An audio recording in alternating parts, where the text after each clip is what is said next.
தீபாவளினா பளிச்சுன்னு ஞாபகத்துக்கு வர்றது பட்டு, பட்டாசு, பலகாரம். பலகாரம்னா ஞாபகத்துக்கு வர்றது மந்த்ரா கடலை எண்ணெய். அபார ருசி, ஆரோக்கியமான உடல் நலம். தீபாவளி அன்னைக்கு மட்டும் இல்ல, என்னைக்குமே கிச்சன்ல இருக்க வேண்டியது மந்த்ரா கடலை எண்ணெய் தான். உலகின் பல்வேறு நாடுகளை சேர்ந்தோர் வேலை, தொழில், கல்வி, மருத்துவம், சுற்றுலா என பல்வேறு காரணங்களுக்காக விசா பெற்று அமெரிக்கா செல்கின்றனர். வேலை, தொழில், கல்விக்காக செல்வோரில் பலர் விசா காலம் முடிந்தும் சட்டவிரோதமாக அமெரிக்காவில் தங்கியுள்ளனர்.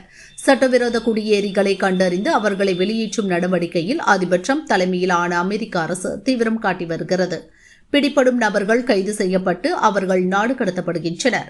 சட்டவிரோத குடியேறிகளை அமெரிக்கா நடத்தும் விதம் குறித்து பல்வேறு நாடுகளும் பல வகைகளில் கருத்து தெரிவித்துள்ளன. இது பெரும் சர்ச்சையை ஏற்படுத்தியுள்ளது.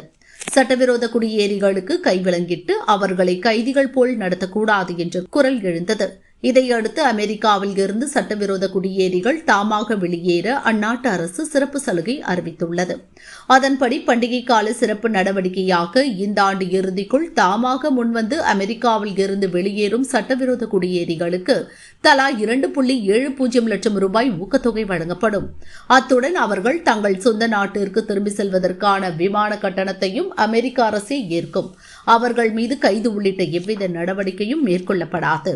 இந்த வாய்ப்பை பயன்படுத்தாதவர்கள் கண்டுபிடிக்கப்பட்டு அவர்கள் கைது செய்யப்பட்டு நாடு கடத்தப்படுவர். அவர்கள் தங்கள் வாழ்நாளில் மீண்டும் அமெரிக்காவுக்குள் நுழைய முடியாதபடி நடவடிக்கை எடுக்கப்படும் என அமெரிக்கா அறிவித்துள்ளது. இந்த ஆண்டில் இதுவரை சட்டவிரோத குடியேறிகள் 19 லட்சம் பேர் தாமாக முன்வந்து அமெரிக்காவை விட்டு வெளியேறியுள்ளனர்.